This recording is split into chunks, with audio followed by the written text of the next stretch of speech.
Imagine a stadium. The sun is beating down with the intensity of a furnace. Thousands of people are screaming, their voices echoing off stone walls designed to amplify sound like a terrifying choir. In the center, 10 men are running. They are covered in sweat, dirt, and blood. They are athletes, perhaps the fittest men in the entire empire. But look closer at what they are playing with. They are playing a game that looks like a mix of soccer and basketball. But there is a twist. The ball is made of solid rubber, weighing up to 9 pounds, as heavy as a bowling ball. They cannot use their hands. They cannot use their feet. They can only use their hips, their knees, and their buttocks. And there is one more rule. A rule that modern historians struggled to believe for decades. In the Super Bowl, or the World Cup, the winning team gets a trophy. Tehit gold. Tehit fame. In the ancient Mayan city of Chichen. If you played the perfect game, if you defeated your opponent with skill and grace, your reward was not gold. Your reward was the privilege of having your head cut off. Welcome to the Mayan Ball Game. This was not just a sport. It was a religious ritual, a political tool, and a reenactment of the creation of the universe. It was the only game in human history where the winner might have been the one who died. To understand the horror of the game, you first have to understand the equipment. When the Spanish conquistadors first arrived in Mexico in the 1500s, they were stunned. They had never seen rubber before. In Europe, balls were made of leather filled with hair or inflated bladders. Te were soft dead. But the Mayan bowl, ... It was alive. The Spanish wrote diaries describing how the ball seemed to bounce by magic, possessing a demonic energy. But this magic came at a terrible price. The bowl, known as the cake, ranged in size, but the ones used in major rituals were solid, cured rubber. They could weigh between 8 to 9 pounds. Imagine a medicine bowl traveling at 30 miles per hour. Now, imagine you have to catch it without using your hands. You have to slam your hip bone into it to send it back across the court. The impact was devastating. Even with protective gear, the force was enough to shatter ribs. If the ball hit you in the stomach, the impact could rupture your spleen or cause massive internal bleeding. If it hit you in the head, instant concussion or death. Archaeologists have found graves of ball. Their skeletons tell a story of chronic agony, healed fractures, broken ribs, and deformed kneecaps. These men were battered warriors. And then there is the court itself. The Great Ball Court at Chichen Itza is the largest ever discovered.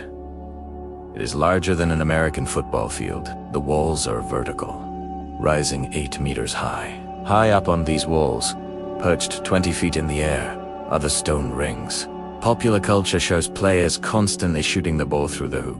But in reality, putting a 9-pound ball through a small stone ring, 20 feet in the air, using only your hip, was nearly impossible. It was so difficult that if a player actually managed to put the ball through the ring, the game ended immediately. It was a golden goal moment. But usually, the game wasn't about the hoop. It was a game of territory, like volleyball without a net. You had to keep the ball in play. And as the sun dragged across the sky, and the players grew exhausted, the stakes began to rise. Because this wasn't just physical exhaustion, it was spiritual terror. Why play such a dangerous game? To the Maya, the ball court was not a stadium. It was a machine. It was a portal. The shape of the court was viewed as a crack in the surface of the earth, a literal opening to Xibalba. The Mayan underworld, the myth that fueled this game, is found in the Popol Vuh, the sacred book of the Maya. It is the story of the hero twins. The story goes that the hero twins were great ball. They played so loudly that they annoyed the lords of death, living beneath the ground. The lords of Xibalba invited the twins down to the underworld for a match. It was a trap to kill them. In one terrifying moment, one of the twins was decapitated by a bat monster. The demons took his head and used it as the ball for the next match. But through magic and trickery, the twins survived, retrieved the head, defeated the lords of death, and ascended into the sky to become the sun and the moon. This story is the key to everything. Every time the Maya played pits, they were reenacting this cosmic battle. The ball represented the sun. The court was the boundary between life and death. The game was a ritual to ensure that the sun would rise again the next morning. If the game stopped, the sun might die. the universe would collapse. This brings us to the most controversial question in Mayan archaeology. When the game ended, who was killed? For years, early historians assumed it was the losers. It makes sense to our modern minds. You lose, you are punished. But look at the carvings on the walls of Chichen Itza. The blood isn't depicted as something gross or shameful. It is depicted as life-giving. It turns into maize, flowers, and vines. This has led many modern scholars to a terrifying conclusion. It was on the losers who were sacrificed. It was the winners. Think about Mayan theology. The gods are hungry. They need energy to keep the universe spinning. If you want to give a gift to the gods, do you give them a loser? Do you give them a weakling who couldn't even return a volley? No. You give them the best. You give them the champion. To be sacrificed was not a punishment. It was the ultimate honor. It was a direct ticket to the afterlife. The winner would be decapitated, and his blood would nourish the earth. However, the truth is likely a mix of both. In ritual games played to settle a war, death was guaranteed. Often, captured kings from rival cities would be forced to play against the home team's champions. When the captive king inevitably lost, he wasn't just executed. He was the ball in a final, metaphorical sense. The game is over. The heavy thud of rubber against stone has stopped. The stadium is filled with a thick tension. A priest steps forward, painted black, the color of death. In his hand, he holds a blade made of obsidian, volcanic glass, sharper than surgical steel. The sacrifice did not happen on a hidden altar in the jungle. It happened right there. Center court, in front of thousands of screaming witnesses.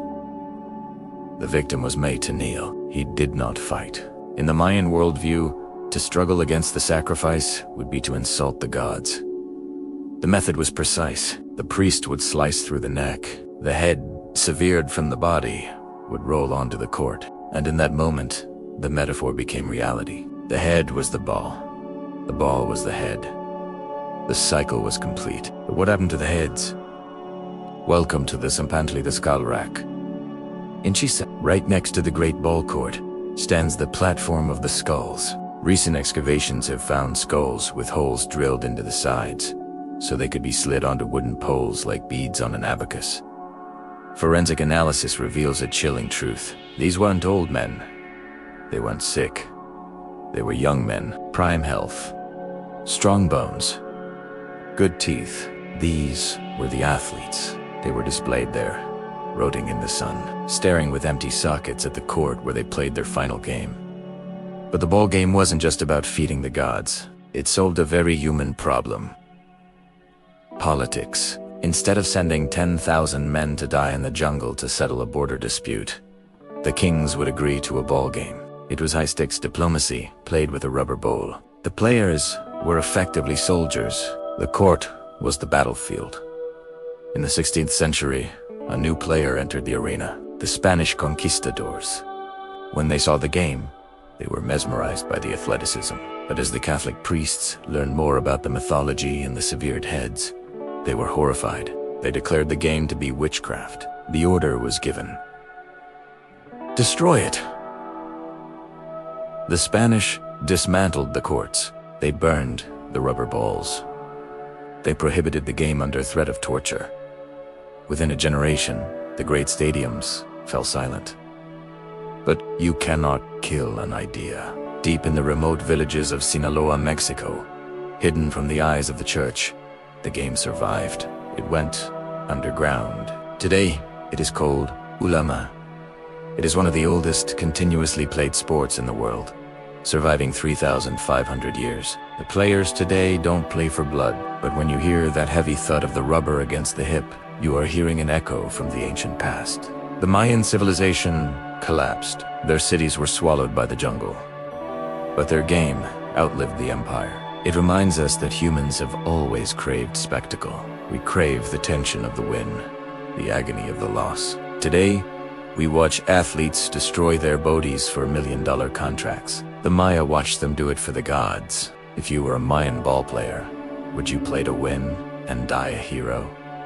Or would you play to lose and live in shame? Let us know your choice in the comments below. If you enjoyed this deep dive into the bloodiest sport in history, hit that subscribe button. Next week, we are entering the forbidden city of China to uncover the secrets of the universe. You don't want to miss it.